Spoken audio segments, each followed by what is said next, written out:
It was in the year 1811 that the first known white men settled in the vicinity of Akron. They were 3 in number that year: Paul Williams, Amos Spicer, and Minor Spicer.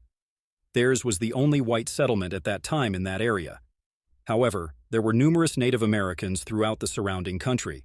Most were friendly and accepting of the pioneers, but some proved untrustworthy, so everyone kept their guard up in the expansive wilderness. The white settlers adopted every precaution possible to avoid surprise, and, when they retired at night, they kept firearms within reach. One dark night during the War of 1812, after Minor Spicer and his wife Cynthia had gone to bed, Mr. Spicer was awakened by a loud and persistent rap at his cabin door. He instantly got up, went to the door, and demanded who was there and what they wanted. To this he received a harsh, guttural reply in the Iroquois language, which he failed to understand. The outsider became imperious in demanding entrance when Spicer cautiously opened the door and found himself confronted by a big, stalwart Indian, mounted on a pony with 2 rifles and the 2 halves of a slain deer slung behind him. Mr. Spicer asked him what he wanted and again received a reply in native tongue. Mr. Spicer urged him to speak in English. The Indian then said in broken English that he wished to stop for the night at Spicer's cabin, a request which was reluctantly granted. The unwelcome guest dismounted. The Indian's rifles were placed in one corner of the cabin. The venison hung up in another, and the pony was stabled in a vacant pigsty. The Indian, finding himself in comfortable quarters, deliberately cut a few steaks from the venison and asked in stilted tongue for Mrs. Spicer to cook them. This she cheerfully did, and, seasoning the meat with the invaluable pepper and salt, placed it before him. He drew up to the table, and after tasting the meat, he smacked his lips with a scowl on his face, laid his tomahawk and scalping knife in the corner beside the rifles, and then laid down on the hearth before the fire. He soon after appeared to have fallen asleep. Mr. and Mrs. Spicer then retired for the night to their bedroom at the back side of the cabin.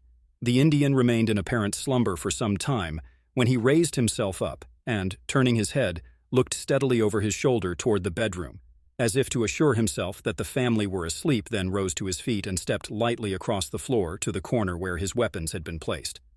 At this moment, the feelings of Minor Spicer and his wife, who had feigned sleep and watched the movements of their guest, became uneasy, especially as they saw the Indian head towards the corner of the cabin and again look around to see if he had disturbed the household.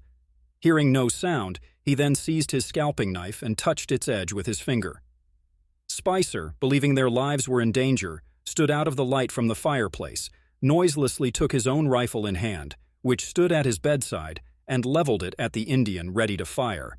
He then discovered that the Indian had thrust his knife into the venison and was cutting a large slice of meat, and he laid it on the live embers in the fireplace to broil.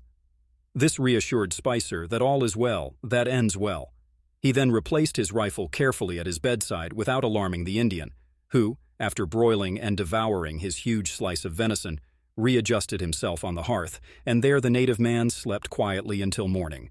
The truth was, though famished, he did not relish the meat which Mrs. Spicer had cooked for him because of the salt and pepper, and therefore, after the family had retired, cooked a steak to suit his taste, and at the same time avoid disturbing the family, or causing Mrs. Spicer to feel that her cooking had proved unacceptable. The Indian expressed his gratitude for the Spicers' kind hospitality when leaving the next morning. He then gave the reason which had led him to their cabin at such a late hour. He said that he and his aged father had been out on a deer hunt the day before, and had lost themselves at nightfall deep in the forest. His father was overcome with the cold and fatigues of the day, and could travel no farther. He then wrapped his father in the 2 blankets shared between them, and placed him in a comfortable bed of leaves under the shelter of a fallen tree. Not long afterward, he saw a light in the distance and followed it, and therefore became a guest at the cabin. He then remounted his pony and retraced his steps into the dense forest, where he found his father, who had just awakened from a sound sleep, much refreshed, when they both proceeded on their way, expressing their acknowledgments to the Great Spirit who had protected them.